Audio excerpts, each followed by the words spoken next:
Live from the ABC7 Broadcast Center, this is ABC7 Breaking News.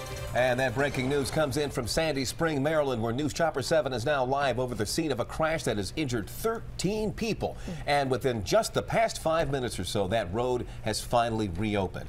Now, we've been following this breaking story since it happened just before 3 this afternoon. It is unfolding right now near the intersection of Norwood Road near Excalibur Lane, not far from Baker's Middle School. Montgomery County reporter Kevin Lewis was the first on the scene. And Kevin, you showed us that frightening scene at 4 o'clock. Now you just spoke to the people involved. What are they saying? Well, very, very shocked. They were clearly still trying to focus and gather everything that had just happened. We spoke with the wife of one of the men inside of that vehicle, the wife not in the car at the time, actually up at the school, the Sandy Spring Friends School. They were having a Halloween parade with all the children dressed up, and she heard news. The principal came in, made an announcement about what you're looking at right now, just a terrible crash.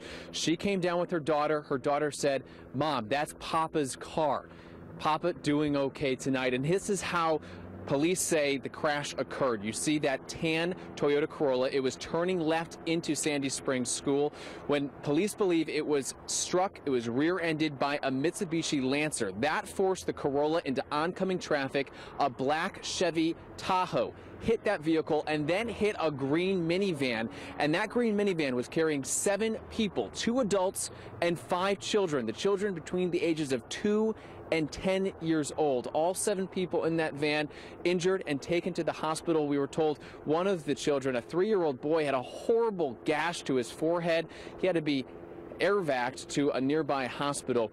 We spoke with that woman I was telling you about earlier today who saw her husband's car. She is so thankful he's alive, and here's what she told us. He stopped to turn left. He was just waiting to turn, waiting for the traffic to clear. Somebody ran into him, which pushed him ahead. He hit that car that's flipped over, and the car that's flipped over kind of took the minivan down with it. It dragged it along.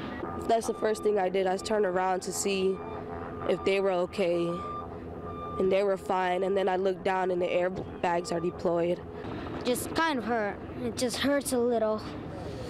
And that's because you were wearing the seatbelt. Yeah. But it saved your life, you think? It saved my life. And you're taking a look at some of this gravel that fire department officials have put on the roadway to cover portions of the road where fuel and oil had leaked. Fire department saying, and like that little boy said, they're echoing it. Everyone in this crash, all 13 people, either had their seatbelt on or in a booster seat or a car seat. And fire officials say that is what saved everyone's life in this crash. The scene obviously horrible. When we got here, we saw that black SUV, and that woman in that car walked right out, all because she was wearing her seatbelt. So that is the sentiment to pass along tonight.